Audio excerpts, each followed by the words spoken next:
Hello Linux gamers, so today we have some very exciting news about AMD GPUs on Linux. So if you have seen my last video about benchmarking Blackmouth Wukong, I've spent a long time yapping about manually setting the power profiles and clock speed on my AMD GPU. As it turns out, the power profile management are defaulting to a much lower performance level than what the manufacturer advertises.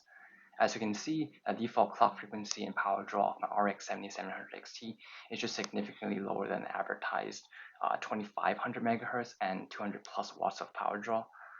According to this article, other gamers have also reported this problem for their RDNA 3 GPUs. Let me find the bug report. Yeah, so they are basically having the same issue as what I had to have experience. So their clock frequency and power draw is just much lower than what it should be. And I think here they've used core control to set their power limit and everything else, whereas I've used AMD GPU clocks. But it's just a similar issue and similar fix for it.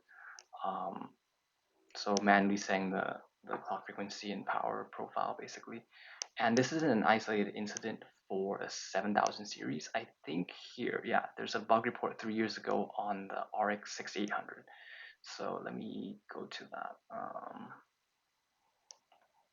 Yeah, so they have a similar issue where they have stuttering FPS with some power limit draw, like power draw limit. It's not exactly the same issue, but it's very similar. Yeah, yeah, it's just yeah.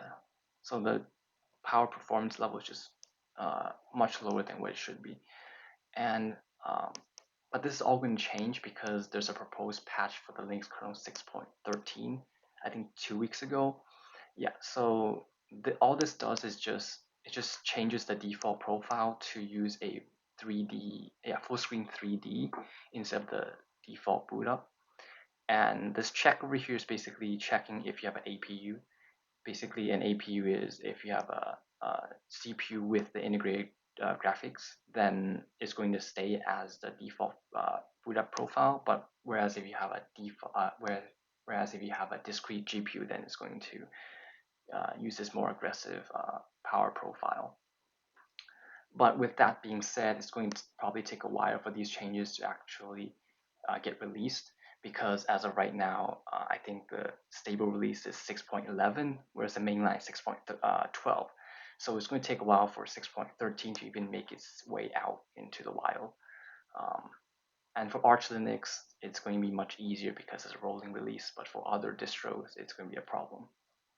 Anyways, that's it for today. Stay safe, and I'll see you in the next one. Bye.